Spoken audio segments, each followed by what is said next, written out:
I'm at Manila Restaurant, downtown Minneapolis, with Chef de Cuisine Anna Larson, and I am going to learn how to make pasta today. So, is it easy? Can we do this? It is. It's very easy. You can do it at home, and if you're a little afraid of it, you can buy just pasta sheets also. Okay.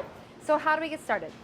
So we will have 2¼ cup of all-purpose flour. Just all-purpose, nothing special. Nope, okay. nothing special. Perfect. Then what? And then just eggs. We need egg yolks, 6 egg yolks, and 3 eggs. And then just start adding the flour in, and then you just work it. So I've created a center with the eggs, and I'm working the flour in bit by bit. Yep, exactly. That's important to the technique, I'm guessing? It is. It just makes it a little bit easier to incorporate it. If you try to fold everything out in all at once, it's just a gloopy mess. Okay. Yeah, and then... All right, so now it's kind of like this, but Yep. what do I do next? Just keep so going? then you just keep, and you just work it in. Get your hands in there. Yep, you just have to, and it's easy if you fold it out and keep going. All right, so we're gonna move this aside because you've gone ahead and helped us with the magic of television. Yes. And created some dough ahead of time. So we've got this dough. This doesn't look like a lot of dough, but is it gonna make a decent amount of pasta? You can probably get 30 raviolis out of this. Did you know I heart ravioli so much? Yes. So you want to let your pasta dough rest for about 40 minutes before you roll it.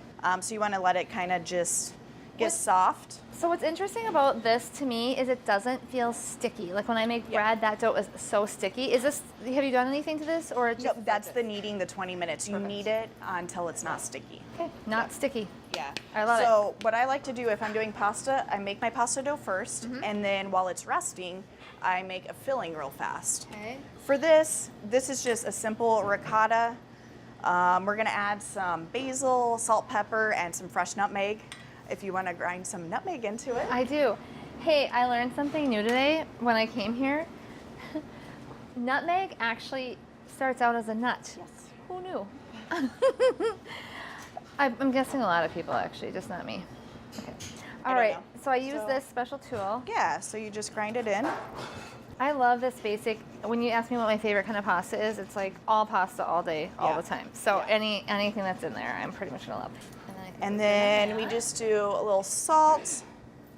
I like how this is going because this is how I just do a little. Yeah. That's how I cook. Little pepper. Some fillings you need to add an egg just as a binder. Yep. You can add some parm. We have parm right there, and we can just grate it in. With this? Yes. Okay. Yeah. So this is a microplane. It works great. It's a little bit of a finer grade. Yeah, it's awesome though. The cheese is. I love this. Yes. Stir it together. So far, I got all this. Yeah. I can do it. Okay. Yeah, and you were talking earlier about spinach. Loving that in there. You could do chopped spinach in there. You could saute it and then just wring it out real well. If you don't wring it out, it's going to be real wet. Okay. So your filling would be difficult. So now what we're going to do is what? So we would start, you can set it up there if you want. So we would start rolling out the pasta. So I like to use a rolling pin just to kind of get it a little bit flatter so I can get it through the machine. Do I need a machine if I'm making pasta at home, or can I cut pasta myself? You can cut it yourself.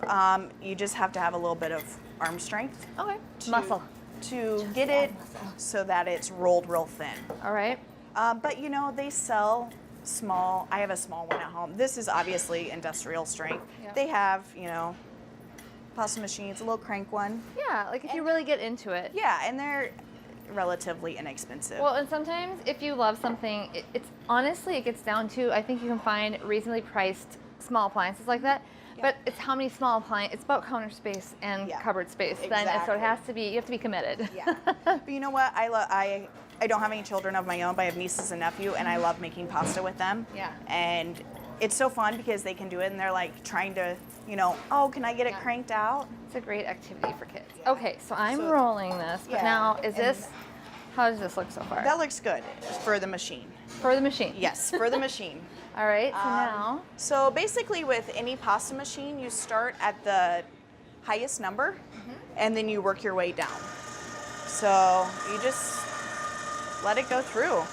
hopefully I can come back and we can talk about actually making like fettuccine or something like that, because Yeah. I think that's a different type of thing. Yeah, it's the same process. You just want sheets, but you just cut them a different way. Got it. And then there are different pasta machines as far as like a fettuccine.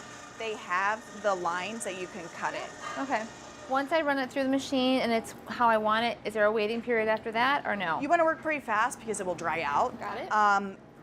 If you have cornmeal or semolina, it's nice to keep it in that and then just keep a dish towel over it. If you have to walk away for a phone call or anything, Okay. you can just do this and it will stay for a little bit. Got it. A couple hours, it's going to dry out and be a little difficult to work with. Oh yeah, not a couple.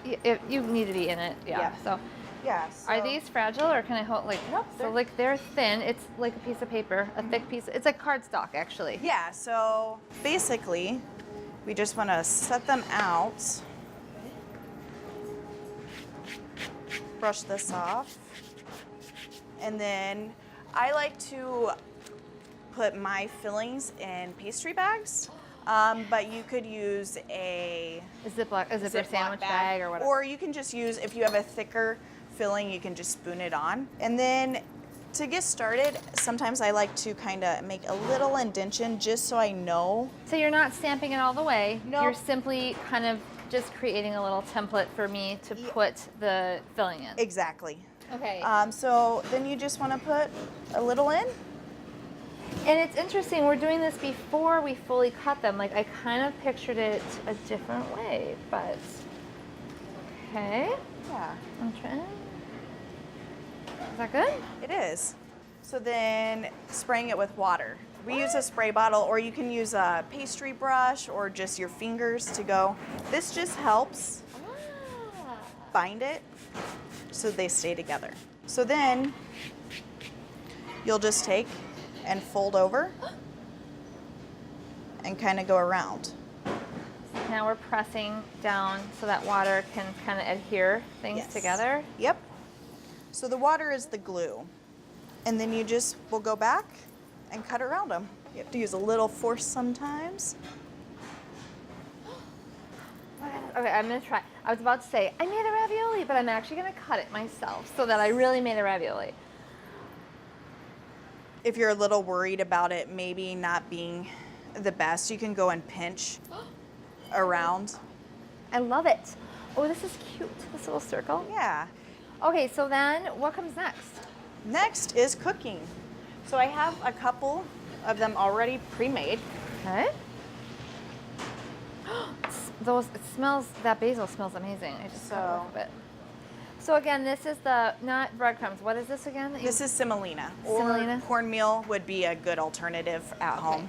So you've laid your ravioli made out on that. Is that to keep them from sticking to the pan too? Yes. Got it. Yeah. If you don't have anything underneath, they will stick to the pan and rip Okay. when you try to get them. And you can pre-make these and keep them in the fridge for a couple of days. Okay.